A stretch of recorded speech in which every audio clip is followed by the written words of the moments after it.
Vahepeal on siis kätte jõudnud õlivahetusaeg ka igapäevaautol. Mõtlesin siis ära teha ilus ilm ja värki. Lisaks saime sellised ongli proovida. Sellega peaks saama siis nii-öelda servisid ära kustutada või õigemini siis resettida. Et panna uuesti kilomeetrid asjad paika, sest praegu on armatuuris sees. Et see andiski märku, et 10 000 on täis jälle. Et vaatame, mis see vigur siis suudab. Siin on need manuaalid ja asjad, need ma telefoniga paarisin ta juba ära. Et selles mõttes ta toimib ja ise on ta selline pisikene, läheb OBD vesasse. Ja selles mõttes jah, et üsna konkreetne ja lihtne asi, et iga automarki asjad on siin eraldi valida sai. Et installisime siit siis praegu Audi ära ja siis nii-öelda oil service'i selle reseti, et aga paneme õli jooksma ja teeme edasi. Sellel autol on siuke naljakas õlipunn ka. Et see ei ole metallist, see on plastmassist. Selle saab põhimõtteliselt kruvikaga lahti keerata. Mul on siin näpu vahel uus punn. Tõenäoliselt seda tihendit saab vahetada siin, aga ma olen iga kord igaks juhuks uue pannud, et plastmass, kuumus, talvel külm. Et ma arvan, kui mitu korda kasutada, siis üks hetk see punn läheb pooleks ja siis ta on risti siin augu vahel, et targemal ta pigem ära vahetada. Aga jah, selles mõttes, kui põhjakatet all poleks, siis saaks nagu kellelegi pränki teha, et keerad kruvikaga punni lahti ja õli tuleb.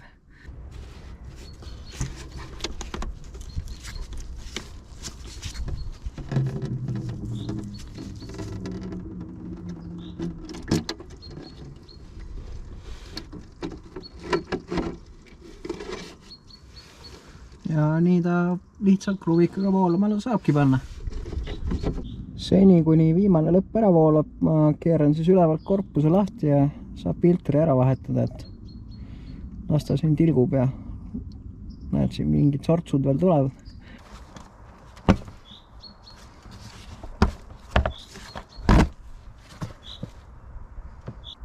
Number 32 siis saab selle lahti keerata siin.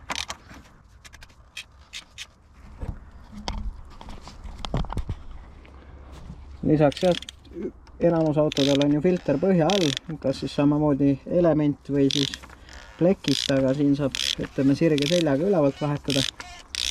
Ei pea kuskil urraaugus roomama ja pärast kõik kohad sitta täis on. Et siin on nagu selle peale ikka vähemalt mõeldud. Et selles mõttes on see 3. generatsiooni 1.8 DFSI on päris hea. Sisuliselt ikka 1.8. Et siin nagu muid mudeleid väga ei tunnistata. Mõningaste eranditega. 2.7 siis. Aga ma nüüd kohe tõstan ta siit välja. Võtan endal teise käe appi. Et mõni tilk siin võib tulla, ma ei taha kuhugi pritsida ikkagist. Selline on siis see filtriaugu sisemus. Et siuke tühi metallkopsikus on siis see pulk koos vedruga.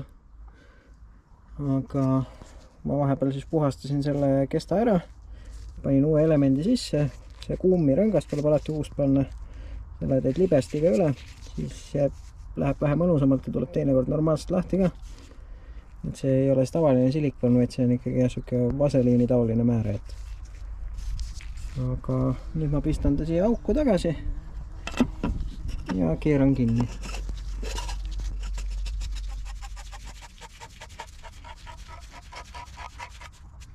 Kui nende plekfiltritega on siis niimoodi, et keerad käega nii palju kui jaksad, siis siin peal on isegi Newtonit 25+5. No see ongi põhimõtteliselt, kui nüüd see suur narre võtta. On see sama. Ja siit kohast kinni hoides, et mitte siit tagant varrest, siis see jõuõlg on palju suurem, siit sa jõuad keerata ja väänata selle puruks ka. Aga sisuliselt siit samast keerad jõuga ja tunned, et on kinni. Et see ongi umbes 25 Newtonit. Et rohkem ei olegi vaja, et muidu on praod sees ja lähed hakkad uut otsima. Selline õli siis tuli välja. Nagu näha, on teda põhimõtteliselt terve see 5 kannu täis. Sisse lähebki tegelikult 4,7 liitrit, ehk siis 10 000 on temaga sõidetud ja kõik õli on alles.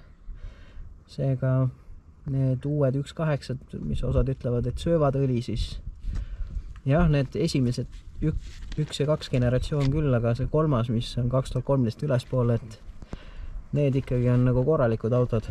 Et siin saab ikkagi nagu õlivahetusest õlivahetuseni hakkama ja ei pea juurde panema.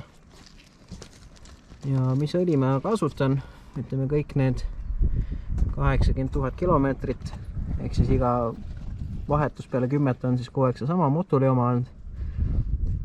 Sellel autol on just see Gen 2 on nende TFSI mootoritele ette nähtud. Teistele 1.8 swapidele, mis ma teen, sinna ma kasutan sama õli, aga see on nii-öelda Gen 1. Panin siis selle tongli paika. Roheline tuluku tähendab, et ta ühendas end ära. Nüüd ma võtan telefonis oma selle programmi lahti ja siis hakkame sealt edasi vaatama, et mis sellega teha sai või kuidas see asi käib. Sai siis tongel sinna külge lükatud, nagu näitasin. Nüüd vaatame siis telefonist, mis siin teha saab. Me siis lähme siia maintenance menüüsse, siin on see õlikannu pilt.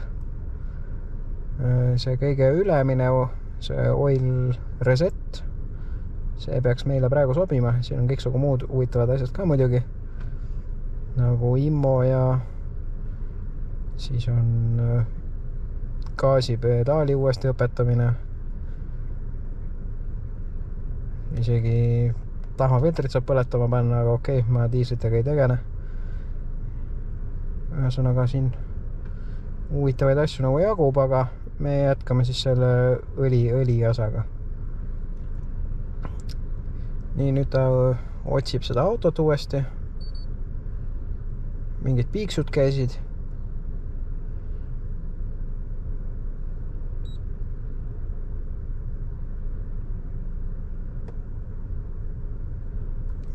Nii, siis me siit menüüst valime, siis meil oli Audi.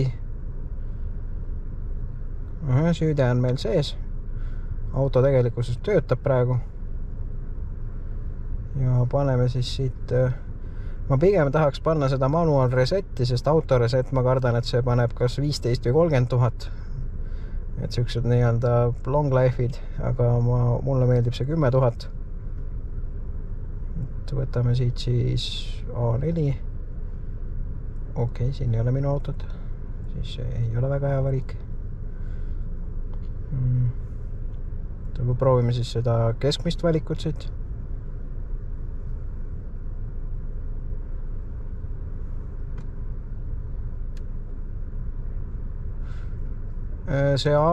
Nende kahe vahe peaks olema ilmselt see, et alumine on see nii-öelda Service 2, kus on nii-öelda see inspection tähisega.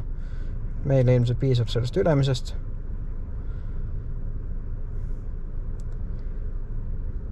Ja siit ma pigem tundub, et ma valin selle 4. valiku, et äkki ma saan neid ise muuta, et ma ikkagi oma 10 000 saaks.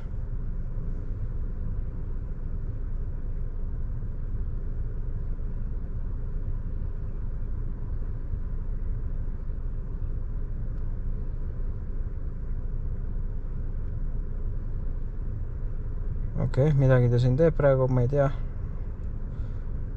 mida ta teeb. Kohe vaatame. Okei, nii, nüüd ma saan oma 10 000 siia.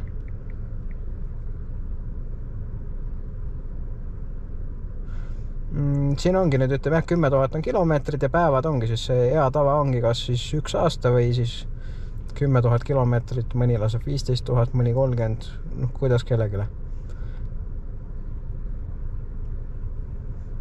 Nii, ja nüüd ta ütleb, et me saime selle ülesandega hakkama. Ühesõnaga paneme OK. Ja nüüd siis vaatame, kas siis service kiri kadus ära ja mis siis autol menüüst ka näitab nüüd kilomeetreid järgmise õlivahetuseni. Nii, vaatame siis nüüd, mis meil õnnestus teha.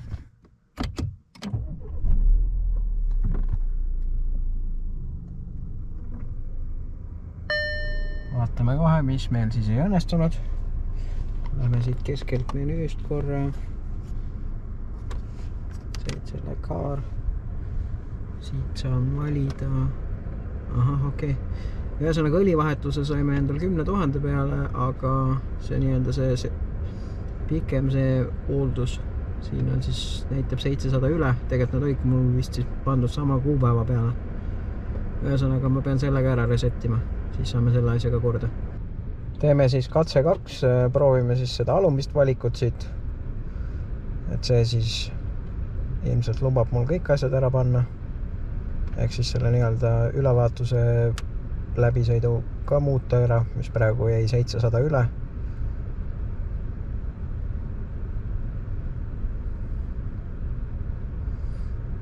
Ta siin toimetab omasoodu, otsib nendest väärtusplokkidest neid väärtuseid.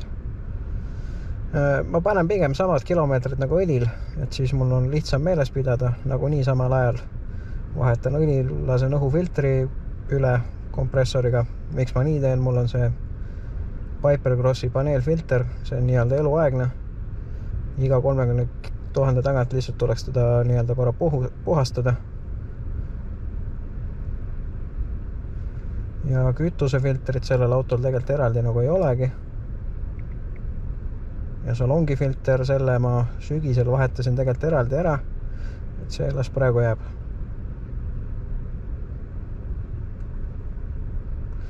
Nii, okei, nüüd ta arvab, et see sai ka tehtud, aga kontrollime järgi. Teeme siis katse 2, kas me nüüd saime kõik oma service'id resetitud. Okei, no see on tavaline tekst, see on automaatkastiga auto. Sellepärast ta käsib mul vajutada pidurit, et käiku vahetada, aga nii, nüüd see võiks siit eest ära hülluda. Või tegelikult vaatame siia kõrvalmenüüsse juba. See on sama automenüü. Nii, idekas, nüüd on mul mõlemad 10 000 kilomeetrit ja 365 päeva. Ehk siis täpselt see, mida ma saada tahtsin.